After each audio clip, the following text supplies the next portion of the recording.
comment utiliser des IA génératives dans son processus créatif durant la création d'un prototype de jeu de société. Donc les IA génératives ont été pendant tout un temps assez diabolisées. Il y a aussi une grosse hype assez irrationnelle au début. Je dois dire qu'aujourd'hui, la hype s'est plutôt rationalisée, c'est-à-dire qu'on commence à comprendre comment elles fonctionnent et surtout ce qu'elles peuvent apporter et quelles sont leurs limites. Disclaimer, j'utilise personnellement les intelligences artificielles pour m'aider dans le processus créatif. Je ne pense pas qu'aujourd'hui, une intelligence artificielle soit capable de créer un jeu de société de toutes pièces. C'est-à-dire qu'il y a un manque d'imagination, un manque d'originalité qui fait que un jeu créé par une IA sera toujours plutôt standard et même parfois sera incohérent. Donc moi personnellement, j'utilise ces IA dans les premiers stades de création pour avoir une espèce d'interlocuteur tiers impartial qui va me permettre de faire une tempête des cerveaux, là, donc du brainstorming. Ces IA vont me permettre d'ouvrir mes chakras, d'ouvrir mon esprit. Voilà. En général, je pars avec une idée précise, en tout cas une idée vague même, au moins, de ce que je veux.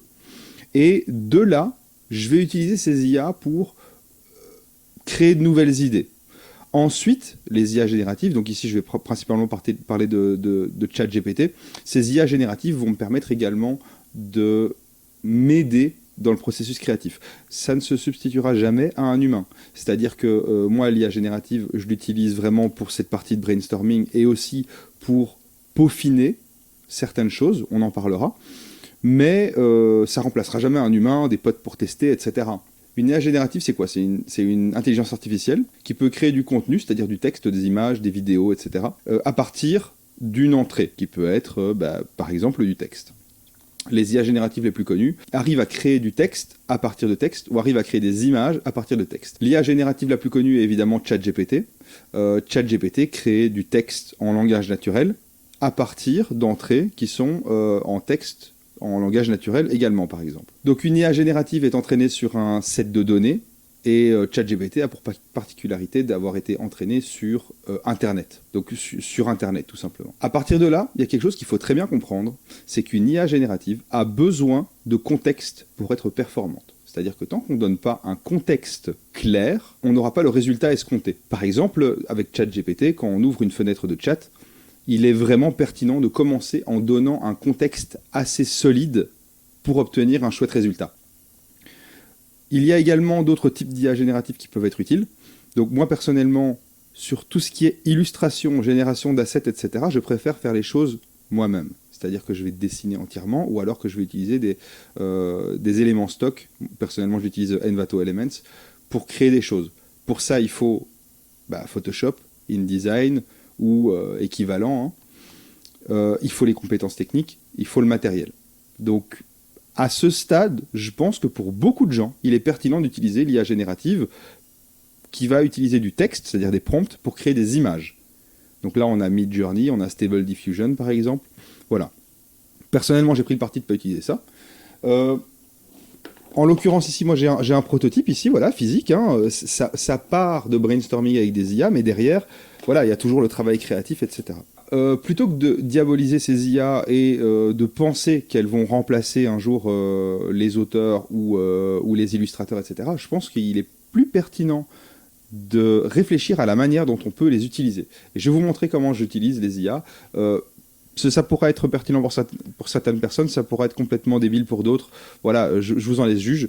Personnellement, je vais focaliser cette petite vidéo sur ChatGPT. Ici, on est dans mon ChatGPT. Ne regardez pas aux fautes d'orthographe de mes prompts, ne regardez pas à tous les petits détails, etc. Je suis parti avec une idée de ce que je veux faire. Petit disclaimer, ici je vais vous présenter des idées de prototypes que j'ai. Je compte travailler dessus. Certains sont même en cours de création physique même.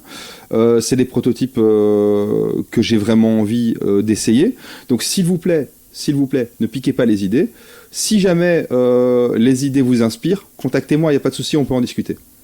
Donc ici, par exemple, à nouveau, je lui mets du contexte. Et vous verrez comment on peut changer le contexte pour changer la manière dont l'IA va répondre. Donc ici, je lui ai indiqué, nous sommes tous deux des experts de jeux de société et nous connaissons bien le milieu et ses acteurs, nous connaissons beaucoup de jeux et leurs règles. Nous allons créer un jeu ensemble à partir d'un thème. Donc ici, voilà, je lui ai mis un certain contexte. À ce moment-là, ChatGPT va me dire c'est formidable, etc. Quel thème vous intéresse particulièrement? Dans ce cas-ci, moi j'avais une idée précise de ce que je voulais, je lui propose un jeu sur le thème des insectes. Il me dit excellent choix et il me propose directement certains types de jeux. Vous allez voir que c'est très intéressant. Maintenant, si je lui avais pas mis le contexte qu'il était un expert en jeux de société, probablement qu'il aurait été moins précis dans ses réponses. Ici, on a jeu de stratégie, concevoir un jeu de stratégie où on incarne des colonies d'insectes cherchant à conquérir un territoire.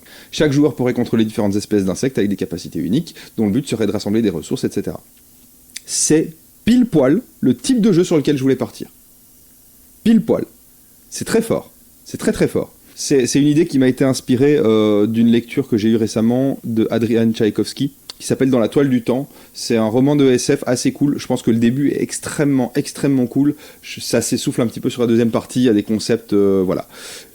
Je vous en les juge. C'est une chouette lecture. Donc ça, c'est typiquement ce sur quoi je voulais partir. Mais il me propose également un jeu coopératif où on peut travailler ensemble pour protéger un jardin, une ruche, etc. Un jeu d'exploration où des joueurs incarnent des scientifiques entomologistes qui veulent rechercher des insectes à travers le monde. On a différents exemples. Voilà, je lui dis, la première idée me semble pas mal. Et si le territoire à protéger était un jardin de maison? Il me dit, super, voilà. Objectif du jeu, conquérir et contrôler un jardin. Très bien, on a une base. Alors le jeu pourrait inclure un plateau de jeu, jardin, maison, etc. avec des zones. Super. Utiliser des marqueurs pour représenter les colonies d'insectes. C'est pile ce à quoi je pensais. Chaque joueur commencerait avec une colonie d'insectes au départ avec différentes ressources telles que nourriture, matériaux, etc. Je trouve ça intéressant. Les tours de jeu, donc différentes actions pour gérer les colonies d'insectes et conquérir le jardin, inclure collecte de ressources, construction, améliorer les colonies, expansion, etc. Donc c'est voilà, il est en train de me présenter un jeu de stratégie, éventuellement même un 4X, sur le thème des insectes. Je trouve que c'est très bien pour commencer. C'est pas un jeu, mais c'est des idées. À partir de là, moi je lui dis, voilà, je pense que les joueurs devraient avoir des objectifs différents dans le but de rendre le jeu asymétrique. Envisageons qu'un joueur joue une araignée unique, qui peut tisser des toiles, etc. Un autre joueur peut utiliser une colonie de fourmis, dont le but serait de protéger la reine, de récolter à manger et de s'étendre. Et un autre joueur pourrait jouer par exemple des coccinelles. Très bien. À ce moment-là, il me présente des choses. Donc ce joueur contrôle une araignée unique, dotée de capacités spéciales liées au tissage de toiles. Objectif principal, tisser des toiles pour capturer des proies et gagner des ressources. L'araignée pourrait également avoir des capacités de se déplacer rapidement entre les zones du jardin grâce à ses fils de soie, etc. Là, il y a déjà plein d'idées qui fusent. Moi, personnellement, je pense que ça peut être très très cool.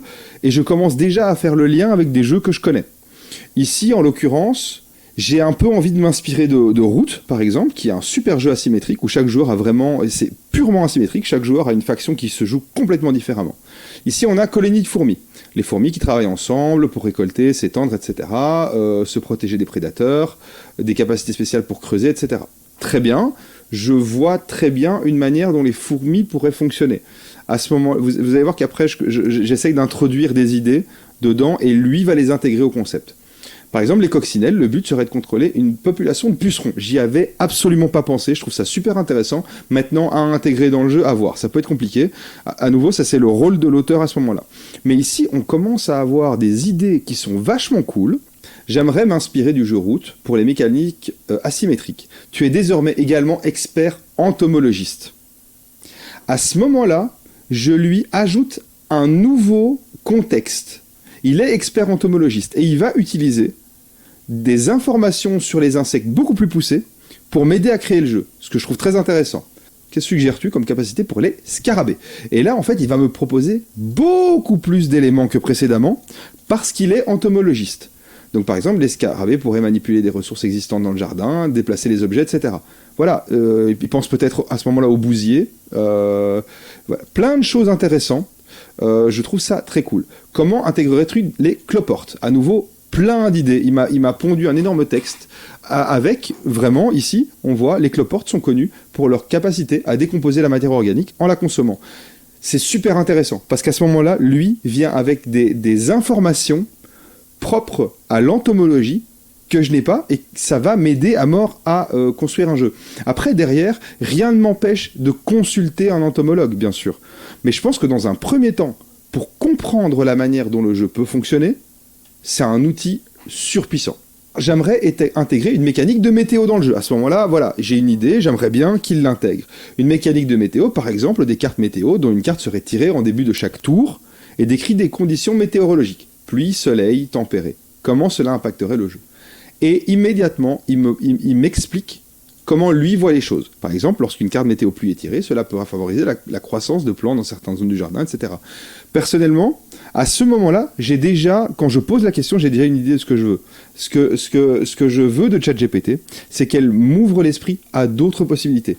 Personnellement, quand j'ai vu la pluie, je me suis dit, ok, certains insectes auraient à se protéger, d'autres insectes pourraient se déplacer sous la pluie, certaines zones pourraient être inaccessibles à cause des flaques.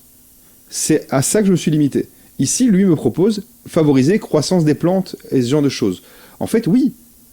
Si on ajoute des ressources à récolter sur le terrain, la pluie peut impacter de cette manière également. Soleil, lorsque ça est ça favorise la reproduction des insectes et au moins de leur activité. C'est du génie, j'avais pas du tout pensé à ça. Quand j'ai vu le soleil, moi je me suis dit, à ce moment-là, il n'y a pas de limite. Par contre, on essaye de ne pas rester trop longtemps à l'extérieur, par exemple.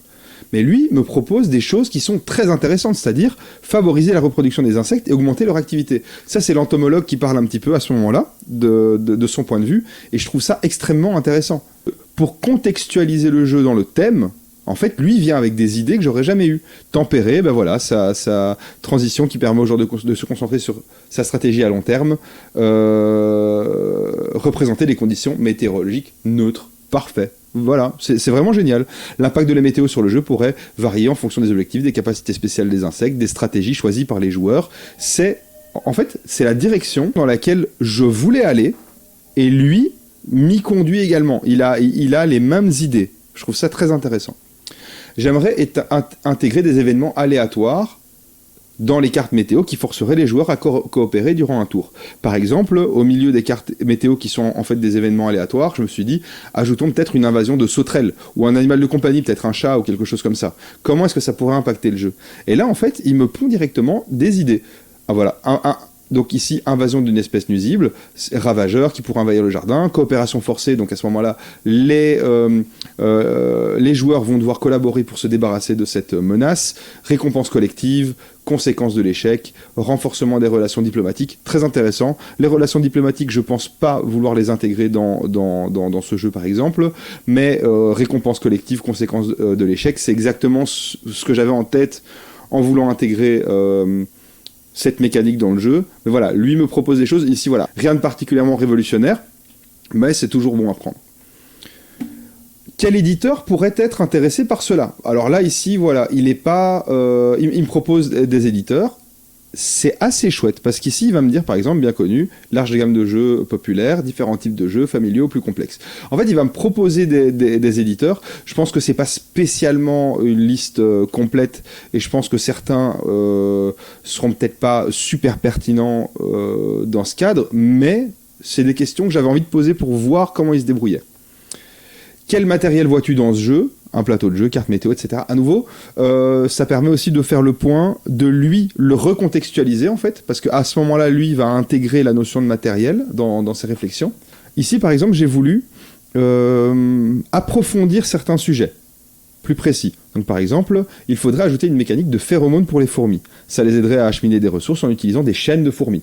À ce moment-là, j'ai déjà un petit peu en tête la manière dont, par exemple, dans Cyclades, en faisant une file de bateaux ininterrompue, on va pouvoir se déplacer d'un point A à un point B. Ici, en fait, j'avais cette idée par rapport aux fourmis, de faire des files de fourmis, parce que c'est comme ça qu'elles fonctionnent avec leurs phéromones. Et en fait, voilà, il intègre cette mécanique, mais surtout avec son regard d'entomologiste. Donc les fourmis pourraient être spécialisées dans la collecte de certaines ressources, telles que la nourriture. Lorsqu'une fourmi trouve une ressource, elle pourrait la marquer en laissant une trace de phéromones derrière elle. Et en fait, il va me proposer plein de chouettes idées par rapport à ça. Donc, en termes de brainstorming, c'est extrêmement puissant. Comment intégrerais-tu les insectes volants? Alors là, voilà, il m'a mis un truc, je compte pas l'utiliser, mais c'est toujours intéressant à prendre également. Donc zone aérienne, capacité de vol, interaction avec les autres insectes, voilà, il me propose des choses, ça m'intéresse pas trop, donc à ce moment-là, je lui dis, je pense que ce serait plus simple de limiter au déplacement terrestre, avec la capacité pour certains insectes de voler sur de courtes distances pour aller d'un endroit à un autre, rapidement, par exemple les coccinelles. Et à ce moment-là, en fait, utiliser le vol comme des sauts sur la map. Et voilà, il me dit tout simplement que simplifier les déplacements en permettant à certains insectes de voler sur des courtes distances serait une approche plus simple et plus facile à gérer, en effet. Et à ce moment-là, il me propose une intégration dans le jeu de cette mécanique. Et ici, je lui ai posé une question, je voulais voir un petit peu ce qu'il allait me répondre, et je trouve sa réponse très très bien. Quel jeu me conseilles-tu pour essayer de m'aider à comprendre les mécaniques de celui-ci? Et à ce moment-là, il me propose Route, très bien, et il m'explique pourquoi. Jeu de société asymétrique qui met en scène différentes factions qui s'affrontent, blablabla. Ça vous aidera à comprendre comment équilibrer les rôles asymétriques et à explorer les différentes stratégies pour chaque faction. Super. Wingspan. Ça vous donnera des idées sur la façon d'intégrer les mécanismes de collecte de ressources, d'interaction avec l'environnement, de gestion des capacités spéciales des insectes. Incroyable, incroyable comme réponse. Photosynthesis. Ça vous donnera des idées sur la façon de représenter la croissance des plantes, etc. Hive, ça vous donnera la perspective sur la façon d'intégrer les capacités spéciales d'insectes et des règles de placement dans votre jeu. Je trouve que cette liste de jeux à essayer est géniale. Route, c'est typiquement le genre de jeu duquel je veux m'inspirer pour l'équilibre des différentes factions. Wingspan, Photosynthesis et Hive vont me permettre de vraiment contextualiser le thème dans le jeu. Je pense vraiment que c'est pertinent, par exemple. Décrit un tour de jeu des fourmis. Alors là, voilà, je lui demande un petit peu plus d'idées par rapport au jeu même. D'écrire un tour de jeu du joueur araignée. Ça marche pas vraiment. Comment pourrais-tu ajouter les mouches? Voilà. Ça, c'est vraiment... Il ne va pas me pondre des règles utilisables.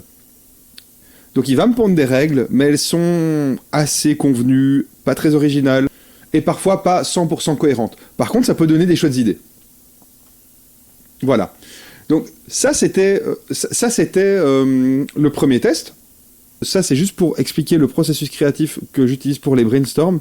Je pense que c'est très cool. Je pense qu'il y a moyen de faire des choses. Alors oui, avec un humain, ces discussions seront très intéressantes. Mais ChatGPT a une approche différente d'un humain qui peut être rafraîchissante dans la réflexion. Parce qu'on a tendance à parler avec des gens qui ont joué au même jeu que nous, qui ont les mêmes références culturelles que nous. Maintenant, je vais vous montrer une deuxième discussion que j'ai eue avec ChatGPT par rapport à une autre idée de jeu. C'est un exemple où j'ai pris le pli d'aborder les choses différemment. C'est-à-dire que j'ai déjà un prototype. C'est celui-ci. Voilà, c'est un prototype qui s'appelle Santa's Factory sur lequel j'ai assez travaillé. Donc le prototype, il est complet. Je vais commencer à le tester. Mais je voulais voir si ChatGPT pouvait me donner des idées, soit pour améliorer, soit pour tester des nouvelles choses, soit pour orienter mes séances de test, etc. Donc j'ai pris une autre direction, c'est-à-dire que je lui ai dit, je souhaite créer un jeu de société, pose-moi minimum 20 questions pour en comprendre le but. Et là, il va me poser plein de questions. Et je vais répondre à ces questions, tout simplement parce que je connais le jeu vu que je l'ai déjà fait. Mais je veux voir ce que lui va me proposer.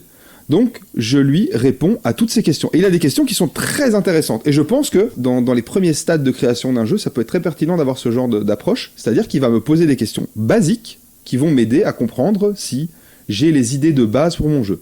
Donc, quel est le thème principal? Quel type de joueur visez-vous?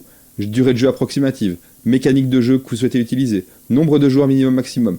Des questions qui sont simples, mais qui permettent de créer un cadre. Voilà, le jeu comportera-t-il des éléments de négociation ou d'échange entre les joueurs? C'est des questions, en fait, j'ai rien orienté. Hein. Je lui ai demandé 20 questions et puis c'est tout. Qu'est-ce qui rendra votre jeu unique et intéressant pour les joueurs? Très intéressant comme question à se poser, je pense.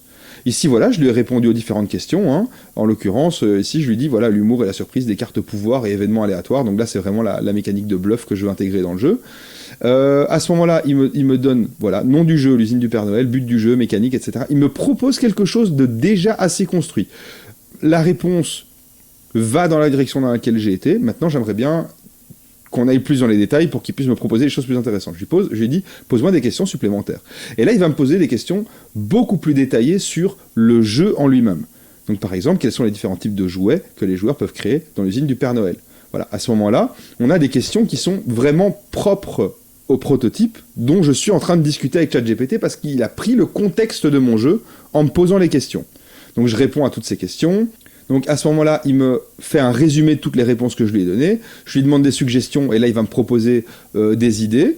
Je lui dis à un moment, ne réponds que par oui ou par non. Connais-tu les jeux d'Inogénix et Forêt des Frères Grimm ainsi que leurs règles? Parce qu'à ce moment-là, j'ai pas envie qu'il me fasse toute une dissertation sur les jeux. Par contre, ce que je veux, c'est savoir s'il connaît ces jeux, tout simplement parce que je me suis inspiré de Dinogénix pour certaines parties placement d'ouvriers du jeu. Je me suis inspiré du jeu La Forêt des Frères Grimm pour certaines parties bluff du prototype.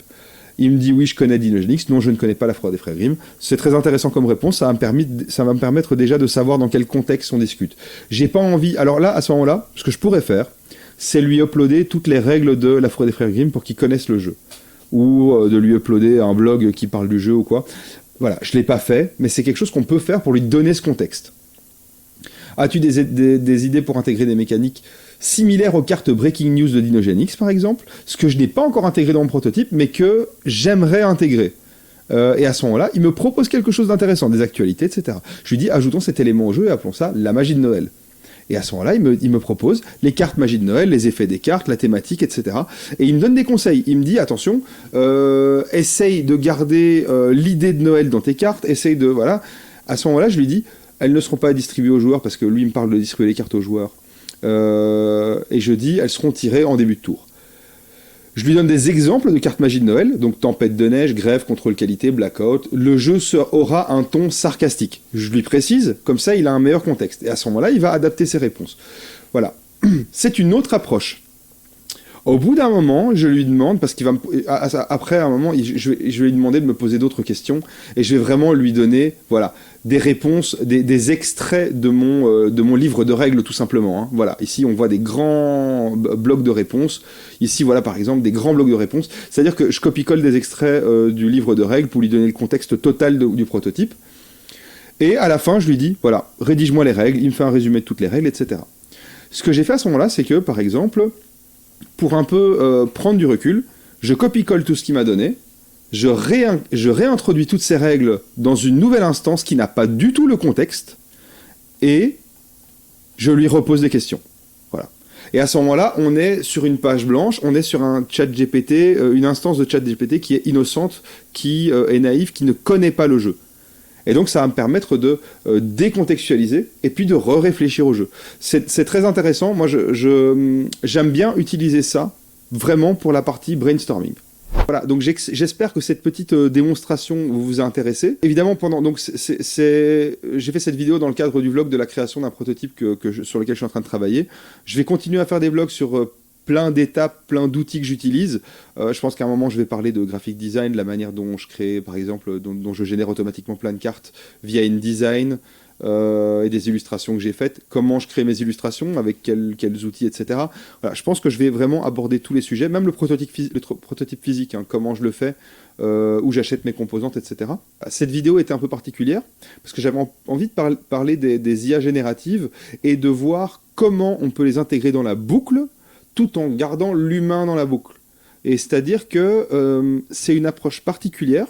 Alors, personnellement, je travaille dans l'informatique. Les IA génératives, c'est quelque chose que je connais un petit peu, avec quoi je travaille, et des discussions qu'on a, évidemment, dans ce secteur. Ça me permet de comprendre la manière dont les IA génératives vont pouvoir m'aider dans mon travail. C'est pour ça que je fais cette vidéo, parce que je pense que ça peut être très pertinent d'utiliser les IA dans ce contexte de création de jeux de société, mais que beaucoup de gens sont encore frileux, ou quand on entend le chat GPT aujourd'hui, on a des crises d'urticaire, on en a ras le cul, tout le monde parle que de ça, mais en vrai, c'est un outil extrêmement puissant. Si ça vous intéresse d'en savoir plus sur les IA génératives, n'hésitez pas. Si ça vous intéresse d'en savoir plus sur les prototypes sur lesquels je travaille, n'hésitez pas. Si vous avez des commentaires, n'hésitez pas. Voilà, la section commentaires est là pour ça. Bisous, ciao!